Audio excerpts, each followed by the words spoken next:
দেবগুরু বৃহস্পতি যদি জন্মকুণ্ডলিতে খারাপ থাকে তাহলে কিন্তু বিশেষ কিছু প্রভাব পড়ে থাকে।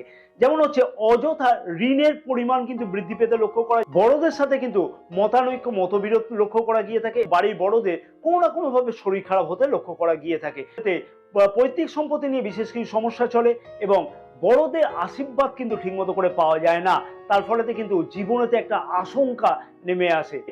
পরিবারের যে রীতিনীতি সেগুলোকে কিন্তু মেনে চলতে লক্ষ্য করা যায় না এবং নিজের মতন করে চলবো সেই বিষয়ে কিন্তু নিজের মনেতে একটা জেদ থাকে। শারীরিক কিছু অসুবিধা লক্ষ্য করা যায়, যেমন লিভারের সমস্যা এবং শরীরেতে ফ্যাটের কিছু সমস্যা কিন্তু লক্ষ্য করা গিয়ে থাকে। এবং দেবগুরু বৃহস্পতি খারাপ কুপ্রভাবের জন্য কিন্তু জীবনেতে একটার পর একটা কিন্তু অশান্তি কোনো না কোনো ভাবে লেগে থাকে। দেবগুরু বৃহস্পতিকে স্ট্রং করবার জন্য অতি অবশ্যই বলবো পরিবারেতে রীতিনীতি মেনে চলা এবং বড়দের সম্মান করে চললে কিন্তু 70% পর্যন্ত দেবগুরু বৃহস্পতির এই খারাপ কুপ্রভাব থেকে অতি অবশ্যই বাঁচা যায়।